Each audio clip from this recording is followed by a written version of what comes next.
नमस्कार. आजच्या भागामध्ये इन शॉर्ट जर बोलायला गेली तर श्रीकलावरती डाऊट जो होता तो इंदूचा थोडा थोडा का होईना खरं होत आहे.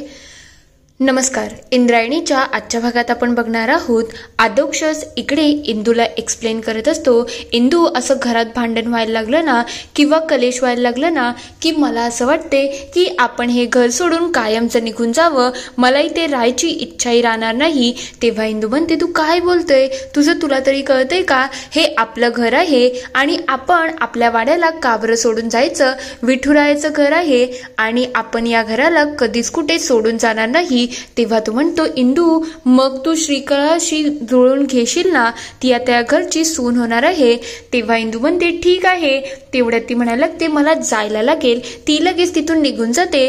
पण इंदूला आदोक्षचं वागणं थोडं खटकलेलंच असतं. तर दुसरीकडे पोपटराव इथे त्याच्या झोपेमध्ये असतो. तेवढ्यात श्रीकला त्याला कॉल करते आणि म्हणायला लागते बाबा मी तुमच्यासाठी इंजेक्शन पाठवलं आहे. तेव्हा तो म्हणतो का पाठवलं, मी तुला सांगितलं आहे ना असं काही करायचं नाही. तेव्हा ती म्हणते हे बघ बाबा मी तुझ्यासाठी इंजेक्शन रत्नाताईंच्या हातून पाठवलं आहे, त्या तुला इंजेक्शन देतील. तेव्हा ते म्हणतात काय ती डॉक्टर विक्टर आहे का जे मी तिच्या हातून इंजेक्शन घेऊ. तेव्हा ती म्हणते दुसरा कोणता ऑप्शन नाही तर धनुर्वादाने हात तोडायला लागेल, मग त्यापेक्षा तर बेटर ऑप्शन आहे ना, तू इंजेक्शन घे. तेव्हा ते म्हणते तू का येणार नाही आहेस, नेमकं प्रकरण काय आहे. तेव्हा ती सांगते आता माझं लग्न ठरत आहे ना आणि लग्नाच्या गडबडीमध्ये मला काही तिकडे येऊन चालणार नाही, कारण की ती आपली जानी दुश्मन आहे ना, सगळ्यात मोठी दुश्मन इंद्रायणी. ती माझ्यावरती बारीक लक्ष ठेवून आहे, तिला माझ्या सगळ्या घडामोडींबद्दल इन्फॉर्मेशन हवी असते. तेव्हा पोपटराव म्हणायला लागतात बरोबरच आहे, तिची तर लहानपणापासून सवय आहे दुसऱ्याच्या गोष्टींमध्ये नाक खुपसवायची. दुसरीकडे नारायणीताई आणि इंदू श्रीकलाच्या घराच्या बाहेर येतात. तेव्हा नारायणीताई म्हणतात हेच ते घर आहे का. तेव्हा इंदूला आठवतं की रायाने सांगितलं होतं की तो एवढा घाबरला होता की तो त्याची बॅट सुद्धा तिथेच विसरून आला.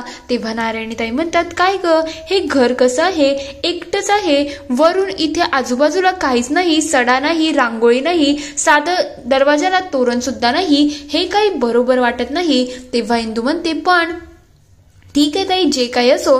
तेव्हा ती म्हणते आपण एक काम करायचं का, आपण श्रीकलाला एक फोन करूया, त्यानंतरच तिच्या घरी जाणं योग्य वाटतंय ना. तेव्हा इंदू म्हणते नाही ताई आता आपण तिला सरप्राईज देऊया ना आणि जाऊया, इथे बघू काय होईल. तेवढ्यात त्या दाराच्या जवळ येतात. इकडे दार वाजतं आणि बाकी सगळे घाबरून गेलेले असतात की दारावरती कोण असेल. तेवढ्यात श्रीकला म्हणायला लागते रत्ना जा बघून ये कोण आहे दारावरती आणि यावेळेला आपल्या इथे कोण आला आहे हे तर समजणं गरजेचं आहे. इकडे नारायणीताई आणि इंद्रायणी दार वाजवत असतात. तेव्हा ती खूप जास्त घाबरते आणि तिचा बाप तिला विचारतो की कोण आहे दारावरती. तेव्हा ती म्हणते बाबा कोण आहे ते तर मला माहिती नाही, जरा बघून येतोय कोण आहे. तेवढ्यात इकडे नारायणीताई म्हणतात मला असं वाटते इंदू ती घरामध्ये नाही आहे, आपल्याला इथून जायला पाहिजे. तेवढ्यात इकडे रत्ना दाराच्या जवळ जाते. ते बघता इकडून इंदू म्हणत असते कोणी आहे का घरात. इंदूचा आवाज ऐकून श्रीकला घाबरून जाते आणि म्हणायला लागते बाबा ती इंद्रायणी दारावरती आली आहे, आता मला सगळं मॅनेज करायला लागेल, मी आत्ता फोन ठेवते, आपण नंतर बोलू. त्यालाही थोडं काळजीच वाटत असते की आता नेमकं घडेल काय. इकडे श्रीकला खूप घाबरते आणि विचार करायला लागते की ही इंद्रायणी इथे का आली आहे, नेमकं हिच्या डोक्यामध्ये चाललं तरी काय आहे. इकडे या दोघी जायला लागलेल्याच असतात. तेवढ्यात श्रीकला येते आणि म्हणायला लागते तुम्ही या वेळेला इथे, म्हणजे माझ्यासाठी किती मोठं सरप्राईज आहे ना. ननंदबाई आणि जाऊबाई इथे आले आहे. ती नारायणीताईला मिठी मारते पण इंदू तिच्या समोर रामकृष्ण हरी बोलते आणि तिला बाजूला सरते. तेवढ्यात श्रीकला म्हणायला लागते आज अचानक इकडे कसे काय तुम्ही. तेव्हा नारायणीताई म्हणतात अगं आम्ही ठरवलं की तुला सरप्राईज देऊया. तेव्हा इंद्रायणी विचारते काय ग, आम्हाला बाहेरच ठेवणार आहेस का, घराच्या आत घेऊन जाणार नाही का, आणि आम्ही एवढा वेळ दार वाजवत होतो तू तरी दार का उघडत नव्हती.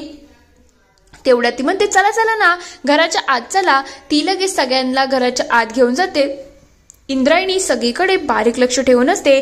तेवढ्यात श्रीकला म्हणायला लागते, माझं घर छोटंच आहे पण तुम्हाला आवडलं असतं ना, पण जर तुम्ही मला सांगून आले असते ना तर मी तुमच्यासाठी चांगला पाहुणचार केला असता.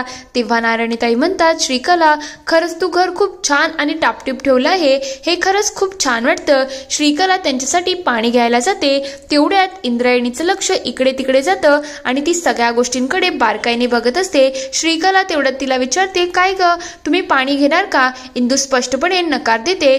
तेव्हा श्रीकला म्हणते, तुम्ही जर सांगितलं असतं तर खरंच खूप छान झालं असतं. तेव्हा नारायणीताई म्हणतात, मी तुझी मोठी नणंद आहे हे आठवण ठेव. नंदेने कधी यायला लागतं आणि नंदन विचारून येत नाही. तेव्हा ती म्हणते, ते तर बरोबर आहे ताई, पण तरी सुद्धा मला माझ्या घराचं आणि माझ्या गोष्टींचं कौतुक करायची सवय नाही आहे. माझं घर थोडंसं साधं सरळच आहे. छोटं असलं तरी टापटीप असायला पाहिजे ना, जसं इंद्रायणीताईंनी ठेवलं आहे. तेव्हा इंदू म्हणते, हो तसंही मला या सगळ्या गोष्टींची सवय आहे, पण तू आत्तापासूनच मला जाऊबाई बोलू नको. लग्न व्हायला अजून वेळ आहे, एवढी घाई करायची गरज नाही. पण तिच्या मनातला संशय थोडा थोडा वाढत असतो की हे सगळं काहीतरी विचित्र वाटत आहे. तेवढ्यात नारायणीताई म्हणतात, चहामध्ये काहीतरी वेगळं वाटत आहे. तेव्हा इंदू म्हणायला लागते, काय वेगळं वाटतंय? सगळं ठीक तर आहे ना ताई? तेव्हा ताई म्हणतात, अगं चव तर चांगली आहे पण थोडा वेगळा चहा आहे. तेव्हा श्रीकला म्हणते, मला त्याच गोष्टींची सवय नाही आहे, मला वेगवेगळा चहा करायला आवडतो जसं इंद्रायणी ताईंना आवडतं ना. इंदू लगेच संधी साधून तिच्या किचनमध्ये जाण्याचा प्रयत्न करत असते. तेवढ्या श्रीकला मध्ये येते आणि म्हणायला लागते, ताई तुम्ही नका ना, मी जाते आणि करते. तेव्हा ती म्हणते, अगं तू आमच्या वाड्यामध्ये एवढी अशी फिरत असते, मग एवढं काम तर मी करू शकते ना. ती लगेच तिच्या किचन मध्ये जाते आणि सगळीकडे बारकाईने बघत असते.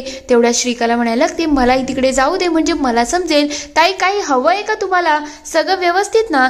तेव्हा ती म्हणते, काय नाही ग, तुझं किचन बघत होती कसं आहे, म्हणजे कसं साधं सरळ छोटंसं आहे ना, तुनेही आमच्या वाड्यासारखं हे टापटीप करून ठेवलं आहे. तेव्हा श्रीकला म्हणते, आमचं काय आपलं बोला ना, आता मी सुद्धा त्या घरची सून होणार आहे, लवकरच त्या घरामध्ये येणार आहे. तेव्हा इंदू म्हणायला लागते, तुला जरा जास्तच घाई आहे असं वाटत नाही का ग? पण या घरामध्ये कोण कोण राहतं? हे ऐकल्यानंतर तिची अक्षरशः तंतरून जाते आणि तिच्या हातून खाली डबा पडून जातो. ती लगेच इकडे इंदूला सांगायला लागते, ताई तिथून सुपली द्या ना, मी हे सगळं भरते. हे सगळं होत असताना इंदूचा संशय अजूनच वाढत असतो की ही हिच्या फॅमिलीबद्दल विचारलं तर विषय का टाळते. तेवढ्या श्रीकला म्हणते, असं घाई गडबडीमध्ये झालं आहे, नाही तर असं माझ्याकडून कधी होत नाही. तेव्हा इंदू म्हणते, ठीक आहे काही हरकत नाही, पण तिचा संशय काही कमी होत नसतो. दुसरीकडे शकुंतला काकी सगळ्या गोष्टींच्या याद्या बनवत असतात. तेव्हा ती म्हणतात, आपलं लग्न तर मंदिरातच लागेल, पण तरी सुद्धा डेकोरेशन, हॉल आणि मंडप या सगळ्या गोष्टीही बघायला लागतील. मला असं वाटते केटरिंगची ऑर्डर सुद्धा द्यायला पाहिजे. तेवढ्यात तिथे व्यंकू महाराज येतात आणि म्हणायला लागतात, काय कसली तयारी जोरदार सुरू आहे? तेव्हा ते म्हणतात, अहो ते आपले दादा आहेत ना, त्यांना जेवणाचं आमंत्रण द्यावं, कारण की त्यांचं जेवण खरंच खूप टेस्टी असतं ना. तेव्हा ते म्हणतात, हो तुला अजून एक गोष्ट सांगायची आहे, ते म्हणजे मी बस्त्याचं बोलून आलो, आता पण तिथूनच बस्ता करू. तेव्हा ते म्हणतात, बरं झालं तुम्ही एक गोष्ट तर करून आले, पण आता अजून एक गोष्ट. तेव्हा ते विचारतात, काय ग आज श्रीकला दिसली नाही मला? तेव्हा ते म्हणतात, श्रीकला कशी येईल? श्रीकलाला भेटायला नारायणी आणि इंद्रायणी स्वतः गेले आहेत. तेव्हा व्यंकू महाराज म्हणतात, इंदू गेली?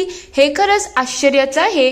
तेव्हा ते म्हणतात, इंदू आपली खरंच खूप समजूतदार आहे आणि ती म्हणाली की तिची थोडी मदत होईल ना, तसंही तिच्या घरी कोणी नाही. तेव्हा व्यंकू महाराज म्हणतात, खरंच आपली इंद्रायणी कितीही तिच्याबद्दल मतभेद असले तरी सुद्धा ती काय असं होऊ देणार नाही, ती सगळ्याच गोष्टी बारकाईने करत असते. तेव्हा शकुंतला काकी म्हणतात, त्यात बरोबरच गोष्ट आहे, आता आपल्या एकुलत्या एक मुलाचं लग्न आहे, सगळं थाटामाटात व्हायला पाहिजे.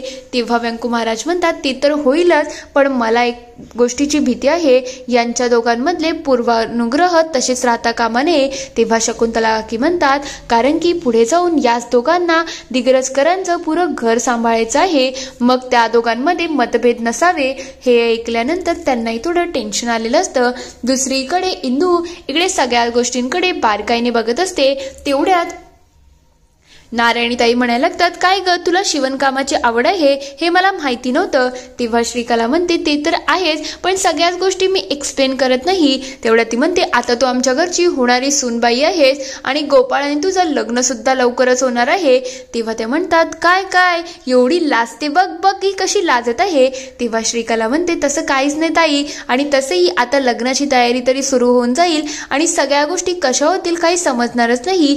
जसं तुम्ही इंद्रायणीताई बरोबर वागताना तसंच तुम्ही माझ्याबरोबर सुद्धा वागू शकता. तेव्हा ती म्हणते, हे बघ मी खाष्ट ननंद आहे आणि मी कधी कोणाला काय बोलेल ना याचा काही भरोसा नाही. मग मी तुझी बहीण नंतर आणि ननंद पहिले असणार आहे, बघ ना. तेव्हा श्रीकला म्हणते, बघा बघा ताई, तुमच्याबरोबर नारायणीताई कॉम्पिटिशन करत आहात. तेव्हा इंद्रायणी म्हणते, मला याच्यामध्ये पाडू नका, तुम्ही तुमचं होऊ द्या, तुमची थट्टामस्ती चालू द्या. तेवढ्यात श्रीकला म्हणायला लागते, मला एक थोडं काम आहे. ती लगेच आत निघून जाते.